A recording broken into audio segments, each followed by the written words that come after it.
Y seguimos con Sebastián Miranda y su libro La Guerra del Atlántico Sur, los mitos desmalvinizadores y estrategias para su recuperación. Y nos contabas, Sebastián, que tenés una cantidad de entrevistas o de relatos hechos por soldados británicos que hablan justamente sobre el valor del soldado argentino, ¿no? Todo lo distinto a lo que se difundió acá. ¿Qué nos podés contar? Mira, ahí de todos los que hay, selecciono 3 por quién lo dice, ¿no? El general Moore, que es el que comandó el componente terrestre británico en la operación para volver a usurpar las islas, dice lo siguiente: los oficiales y comandos en tierra también actuaron estupendamente. Muy buena la artillería y muy buenas también las posiciones de ametralladoras, determinadas a quedarse hasta agotar totalmente la resistencia. Tal es decir que en algunos casos los soldados argentinos tuvieron que ser prácticamente arrancados de sus puestos a los que se aferraban. Los ingleses hay posiciones nuestras que las tenían que demoler con misiles porque no cedían los oficiales, los suboficiales y soldados. Y esto lo dice la máxima autoridad del componente terrestre británico. Woodward, que era el comandante del componente naval británico, dice lo siguiente. Este es muy interesante el testimonio. Dice: si los argentinos no se hubieran rendido el 14 de junio, nosotros hubiéramos fracasado como el 21 de junio.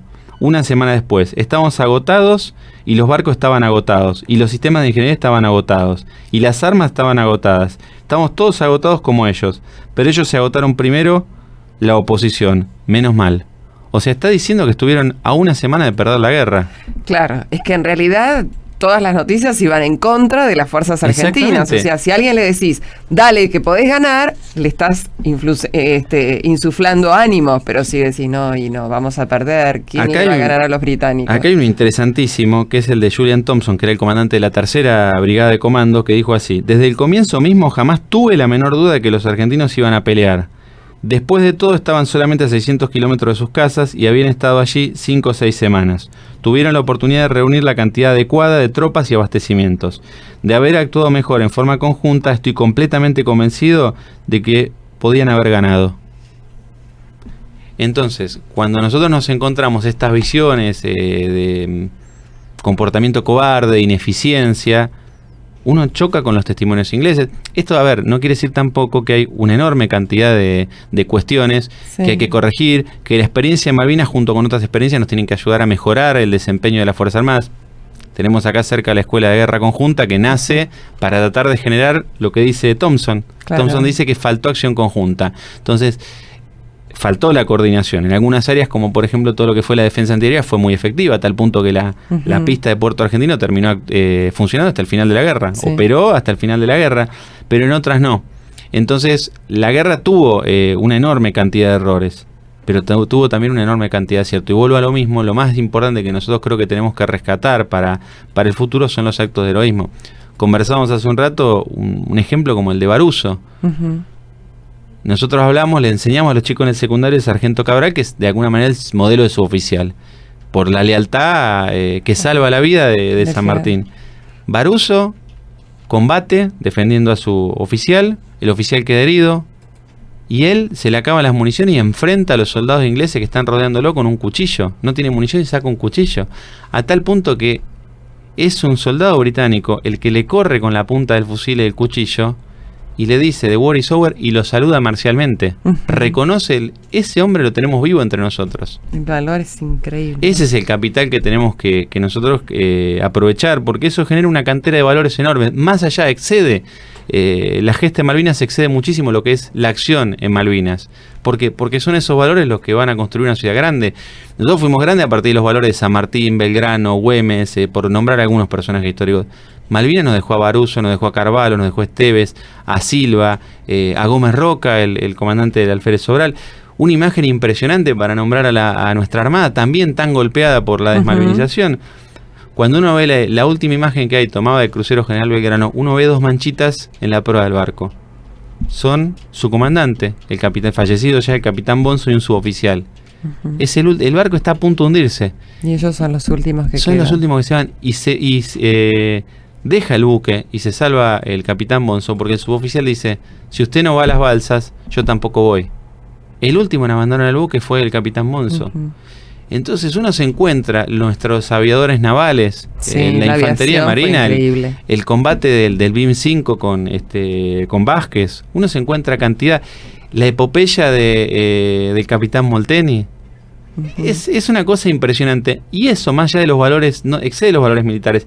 El amor a la patria, el amor al camarada, el estar dispuesto a dar la vida por el otro. El caso del soldado Esteban Tríez, que herido, que es muy conocido también, su jefe, que es el sargento Villegas, va a rescatar a su jefe, que pedía que lo maten porque no daba más del dolor, le habían pegado un tiro en el estómago, y lo arrastran prácticamente 8 kilómetros hasta el puesto de socorro.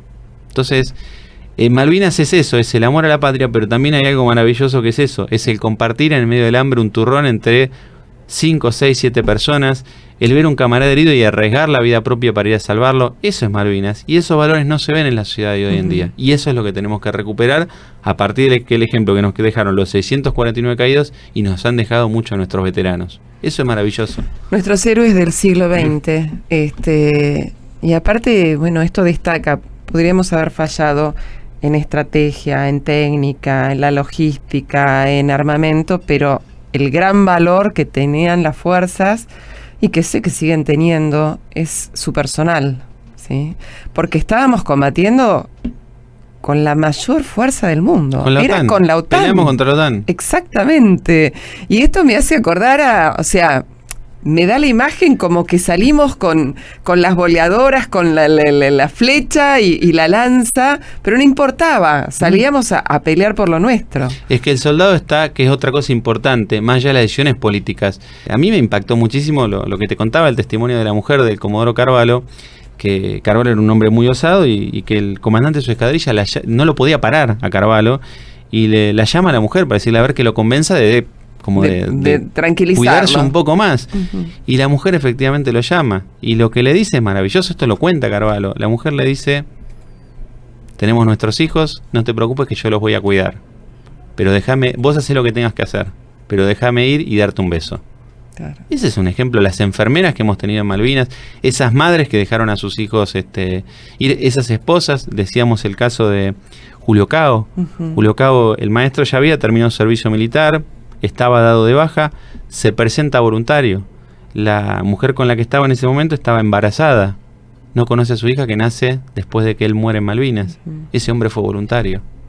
¿En qué lugar de la sociedad actual encontramos esos actos de amor a la patria, de amor al camarada, al compañero, de entrega de las mujeres que se quedaban, sabían que muchas, solas, y de hecho se quedaron solas a cargo de esos hijos, luchándolo? Por eso creo que Malvinas tiene plena vigencia. No estamos haciendo un ejercicio histórico porque nos gusta la historia, como quien se lee un libro de historia en la playa, en las vacaciones, para relajar la cabeza.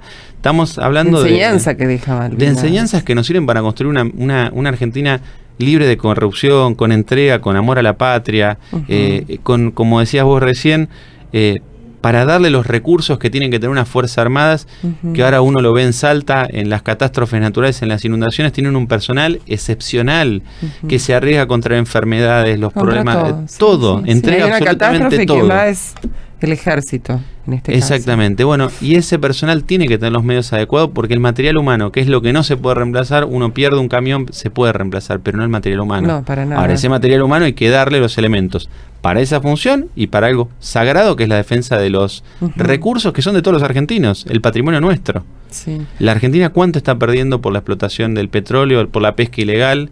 Y es dinero que hablamos del hambre, de la pobreza, y los recursos que generan esto, que nos están sacando otros. ¿Cuánta gente podríamos alimentar? Empleo, obra, no endeudarnos, ¿se entiende? Es mucho más abarcativo que... Hasta una cuestión turística. Es hasta todo. Es decir, estamos perdiendo un recurso que es nuestro. Y en ese sentido es importante, lo podemos charlar después, la recuperación de Malvinas, por un lado por todos los recursos que hay en torno a Malvinas, pero por otro lado por la amenaza real que hay desde la base de Malvinas sobre nuestra Patagonia y sobre la Antártida, que es un hecho gravísimo.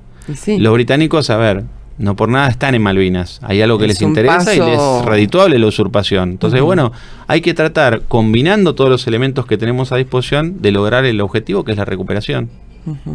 Ahora, vos en el libro no te quedas tan solo con los hechos de Malvinas, sino también haces un estudio, seguiste hasta los 35 años de Malvinas, cómo fue la actuación de los distintos gobiernos. También haces tu crítica en cuanto a la falta de compra de materiales y demás. Quiero que me cuentes un poquito.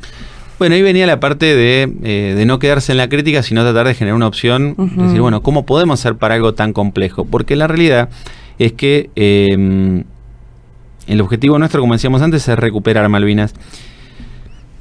Como historiador, una de las cosas que uno va estudiando es la historia británica también. Entonces, ¿cómo se puede hacer porque parece algo inalcanzable? Y yo creo que la Argentina pasa en muchos ámbitos de distintos gobiernos que hemos tenido. A veces no entiende lo que es la acción conjunta. Es decir, la política exterior, Malvinas, ¿es una cuestión de política exterior?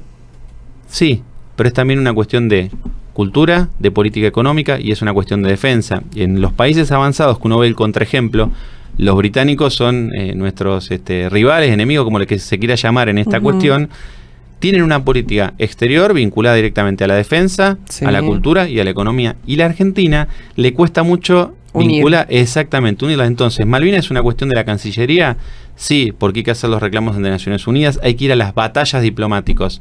¿Es una cuestión de la economía? También, porque uno tiene que lograr que la ocupación británica de Malvinas sea lo más antieconómica posible para ellos. ¿Es una cuestión militar? También, porque vamos a ir a la guerra con los británicos. Lo dijiste vos al principio y yo estoy de acuerdo con eso. Uno nunca puede descartar que haya una acción militar contra la Argentina. Gran Bretaña no es una nación justamente pacifista en su historia, nunca lo ha sido. Entonces, uno tiene que proveerse de los recursos de defensa ante una eventual amenaza. ¿Será británico o será de cualquier otro país? Las riquezas que tenemos atraen a cualquier posible agresor, y cuando uno ve la historia mundial está lleno de estados que han desaparecido por no tener la defensa adecuada. Pero simultáneamente lo que yo te contaba y lo que planteé en el libro es que yo creo que la única vía que tiene la Argentina para recuperar Malvinas es que la ocupación a los británicos les resulta antieconómica, cada vez más costosa. Y en ese sentido las Fuerzas Armadas juegan un papel importante. ¿Por qué? Porque hoy en día el gasto militar que representan para los británicos Malvinas es nulo, casi. Nulo, ¿por qué? Porque no tiene una amenaza enfrente. Claro. No se trata de esto que estoy planteando de ir a enfrentarse militarmente con los británicos. No, pero aparte, una guerra siempre hay que tratar de evitarla. El mejor estratega no es el que gana una guerra, sino el que logra el objetivo evitándola. Claro. A ver, si no hay un avión de combate en la Argentina con las condiciones para enfrentar un avión británico, los ingleses tienen 3-4 aviones en Mount Pleasant, en Malvinas. Sí. Si uno tendría una escuadrilla de 12 aviones para proteger la zona de la Patagonia, pero aviones en serio, aviones modelo de última generación, y bueno, los ingleses no tendrían que tener 5, tendrían que tener 15. Aumenta el gasto militar. Si uno tuviera una armada en condiciones, con buques, con las capacidades... La Argentina no tiene un buque de asalto anfibio en este momento. No.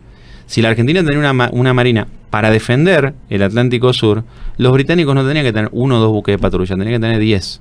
Y eso, sin llegar al enfrentamiento, obligaría a aumentar el gasto militar enormemente. Por lo menos disuadirlos. Claro, exactamente. Por un lado la disuasión y por otro lado obligarlos a aumentar el gasto militar. Pero hay algo que también me llama la atención actualmente de cambiar los mapas de la Argentina, porque cuando uno tiene la idea de la Tierra.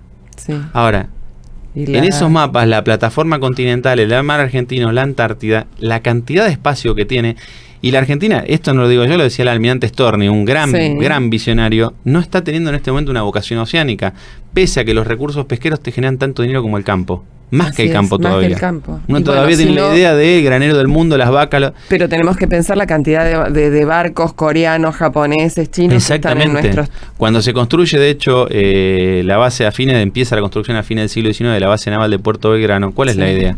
La proyección hacia el sur. Sí. Hace años que se viene debatiendo, pero no se hace porque no hay presupuesto, una base en Ushuaia. Que sirva para la protección del Atlántico Sur, proyección sobre la Antártida, turismo para muchísimas cosas. Y eso implica para nosotros ni siquiera un gasto específico con respecto a Malvinas. Es parte de la defensa de nuestro interés en el territorio nacional. Y también aplicaría sobre Malvinas. Exactamente. Entonces, no es que la Argentina tiene que destinar un recurso específico para la cuestión Malvinas. Destinando los recursos que corresponden a la defensa para proteger lo que no es nuestro, también automáticamente se toca la cuestión Malvinas. Creo que esa es la única vía, porque la realidad es que la diplomática por sí sola, la Argentina la tiene ganada. ¿En qué sentido? En que las resoluciones de Naciones Unidas, la 1514, la 2065, permanentemente le dan la razón a la Argentina. Pero lo que decías vos, o sea, los ingleses realmente se matan de risa de las resoluciones porque la usurpación la siguen manteniendo. Exactamente. Inglaterra no discute prácticamente la cuestión de la soberanía argentina, porque tiene claro que los argumentos no los tiene. Entonces, por más que vos reclames, por ese lado no más les fuerza que interesa. vos. Claro. Exactamente. Claro, es así. Tampoco es una cuestión de ir al enfrentamiento con ellos. No. Pero tampoco es una cuestión de facilitarle la usurpación. Exactamente, no es dárselo en bandeja. Los contratos de pesca, los contratos para explotación conjunta del petróleo es estar regalándoles y haciéndoles rentable la ocupación. El no tener una capacidad de disuasión, el no tener recursos militares es regalarles directamente la usurpación. Y eso es lo que no puede pasar. Claro. Aunque no la recuperemos, tenemos que pelearla con dignidad, por lo menos. Hay que reforzar la defensa del país. Cuidar lo que es nuestro, esa porque mirada es la tan única forma de sur. defender la sociedad, el país, las instituciones democráticas, es con una buena defensa. Y por eso también lo que se trata en el libro tan importante también es, a su vez, lo diplomático, lo económico, lo militar y lo cultural. Claro. Entender que Malvinas son casos que hubo de cobardía, son casos lamentables de errores que se cometieron. Pero había una frase que no recuerdo qué pensador lo dijo, que cuando uno invita a casa a una persona, no pone como centro de mesa el tacho de basura. Uno trata de mostrar lo mejor. Y Malvinas, para que te des una idea, ¿sabes quién tiene el porcentaje más alto de bajas en relación al número de efectivos? Los oficiales del ejército argentino. Cuando uno toma la cantidad de oficiales que había, soldados y suboficiales, el porcentaje en relación al total, la mayor cantidad de bajas fue oficiales. Claro. Cuando uno va al todo. Entonces, ¿qué tenemos que mostrar a las generaciones? Sí, los errores para corregirlos y para que no se repitan. Pero hay que mostrarles a los Baruso, a los Poltronieri, a los Silva, a los Esteves, a los Carvalho, a los Gómez Roca, a los Bonzo, a los Vázquez, a tantos ejemplos que tenemos que nos dieron ese ideal maravilloso de que lo material, las cosas que nos generan placer, gusto son importantes, pero hay algo mucho más elevado. Dios, la patria, la familia, el amigo, el camarada, la bandera, que nos hicieron grandes como país. Esa entrega de nuestros próceres. En Malvinas la tuvimos. Nos hace falta solamente mostrarlos. Nada más que mostrarlos. Fantástico. Realmente te agradezco tu presencia. Me parece estupendo el libro. Me parece que está dedicado a todos. Chicos, grandes, más grandes, quien ha vivido la guerra y quien no. Y es traer aquí, al lado nuestro, estos próceres de los que hablábamos, los próceres del siglo XX, no solamente se han quedado en la historia, los tenemos en el día a día. Agradezco la invitación, bueno, y el ánimo a todo el público también, que cada uno del lugar en donde esté, viendo el video, consiguiendo material, puede contribuir a esto de volver a recuperar este país que queremos tanto y que tenemos que volver a ser un país con estos valores como tuvieron nuestros héroes de Malvinas. Sebastián Miranda, muchas gracias. Gracias a ustedes.